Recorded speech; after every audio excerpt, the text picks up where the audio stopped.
So guys, last year I did a video about a school in which I did some applications for some people in Austria, and I did that video after I have done the application and the admission was closed. Some people ran to this YouTube comment section and were like, hey Milton, you did something to people, you didn't tell us, and now you are coming here to tell us. Others were like, hey, you did something and now you let them succeed and you are now telling us.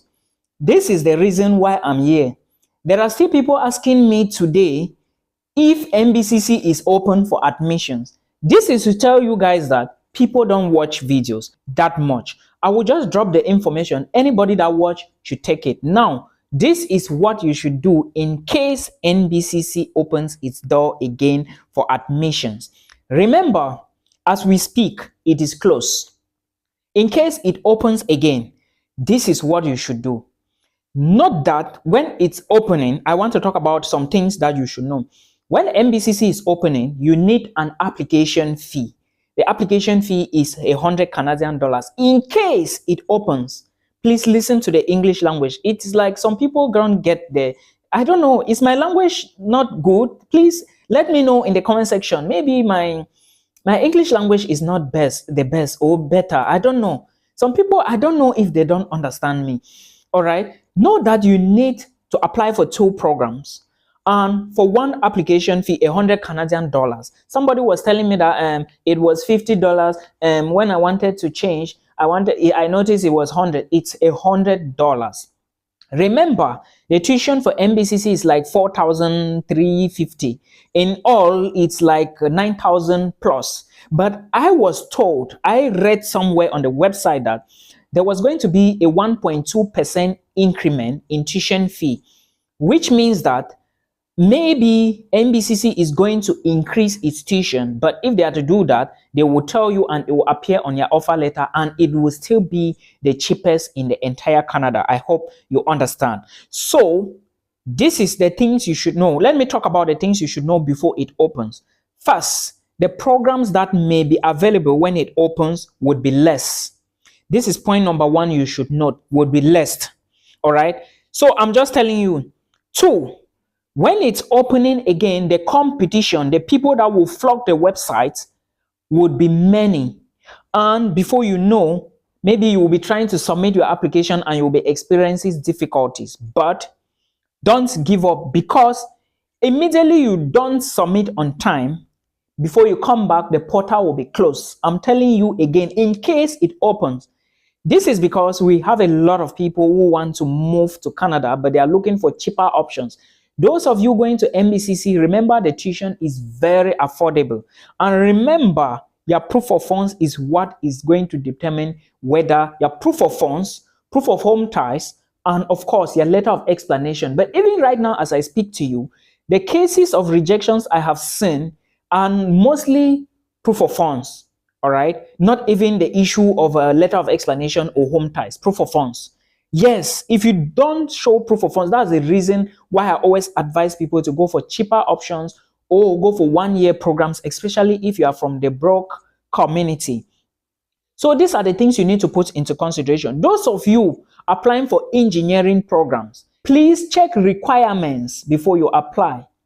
These science-related programs at Nbcc, they mostly ask for mathematics, chemistry, biology. All right. Some programs go ahead to ask for plus a 1-year diploma in a college or a 1-year diploma program before you apply. Some programs go ahead to say that if you do not have a bachelor's degree, you can't apply. So please check requirements. A lot of international students, they don't check requirements before applying to schools. In that case, you will not know if you are actually standing a chance to get the admissions or not. So please put this into consideration. Now, these are the things you should know about Nbcc.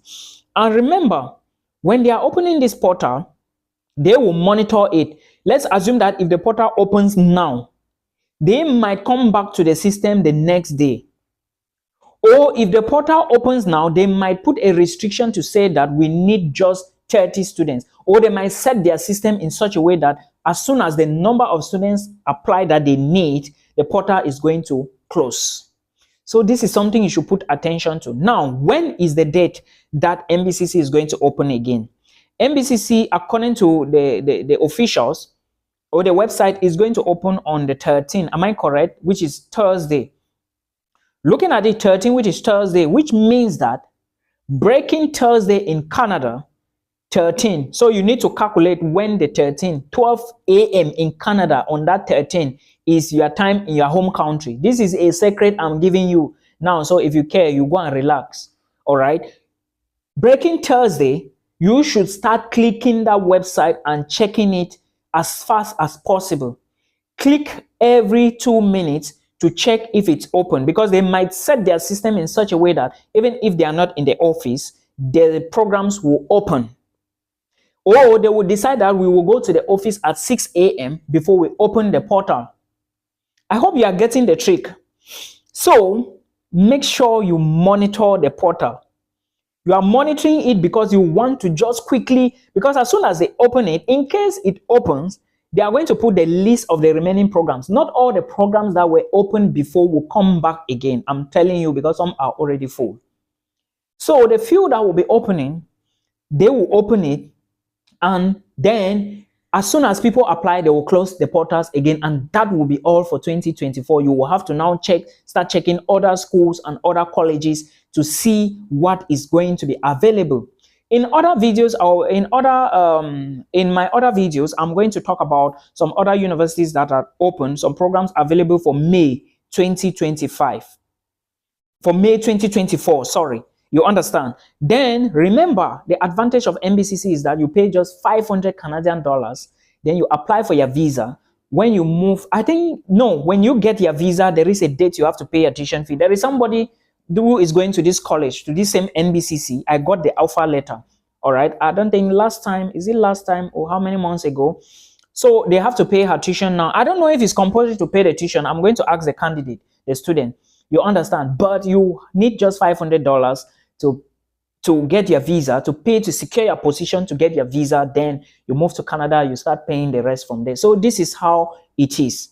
Now, for those of you asking me about jobs in Canada and all the rest, I want to reiterate again that the study pathway is the easiest to go to any country, and of course, Canada. Another easiest pathway is express entry if you have 3 years working experience and a bachelor's degree. And there is somebody in Canada with an HND who got express entry. He used an HND. So now you have to use this thing. You have to use this thing. All right. So it is now left for you. Express entry, all you need is 3 years working experience, a bachelor's degree. Then you write your IELTS. Then you evaluate your highest qualifications or result. You go into the pool. Everything is on IRCC. Someone is asking me on Facebook, Milton, what is express entry? Can you put me through? These things, I spent days to read them, to bring them to you on YouTube for free. People don't watch videos. Why? So I don't even have enough time. That's the reason I'm just squeezing out time to explain these things, so that I know a lot of people are looking for this material. Please note that that is what is going to happen. Then remember, choosing the course. Don't go and you choose any type of course on the Nbcc website because it's a cheap school and you want to just use and go. You would be rejected the visa. I'm telling you these things because most people don't listen to advice. Let me explain again. I have said many times in my videos that if you have a bachelor's degree, if you have a master's degree, and you are not going to the university because it's expensive, it takes a lot of time, and you want to apply to a community college. Now, let's assume that you have a bachelor's degree in accounting, and you, since 3 years ago, and now you are working like maybe a banker, right? And you want to go back to school, look for something related to banking, not what is related to accounting. If you want to, let's assume that you graduated with mathematics 4 years ago, and now you are working as maybe a business person, you have your own business. Now you need to be looking at business administration, business management, business and project management, things related to business, so that when you get the admissions, you would be able to defend yourself by convincing the visa officer why you need the visa, by telling him that because of your business, because of this, Though you had mathematics, but you are already in business and you want to expand your shops or maybe help create more job opportunities within your community. I have explained this many times in my videos. This is how you select courses, because if you are maybe a business person and you graduated maybe 10 years ago with biology and now you are applying for early childhood education, are you a teacher? No. You are applying for curriculum studies. Are you a teacher? No. So don't go and you select any type of courses because you want to just select a course because its school is cheap. I am just telling you this. You will not be able to defend yourself at the level of the visa, and that is already a bit setback. Avoid Canada visa rejection at all costs. Avoid Canada visa rejection at all costs. Avoid fake documents at all costs. Remember, Canada, US, UK, Japan, Australia, these countries like these 5 countries, they have an interconnected system of network, which means that if you get rejected from one of these countries, your data is accessible by these other people. Please put this into consideration. It is very, very important. I hope this will help you. I want to address some things, and these things I'm going to be addressing might help you. So please stay connected and watch this video till the end. Now, the very first thing I want to start with is the issue of IELTS.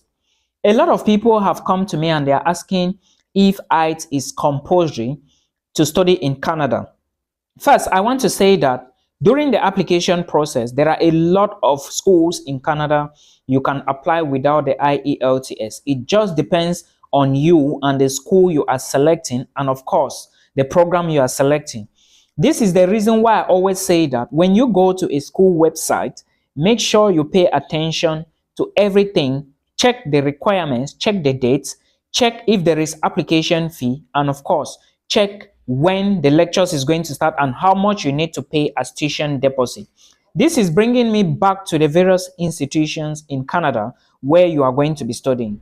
Remember, you can select a community college, you can select a state university. It depends on you and what you are looking at. So please make sure you put this into consideration, and remember that as soon as you find a program, they may tell you that supply English proficiency, but not all the schools will ask for IELTS, all right?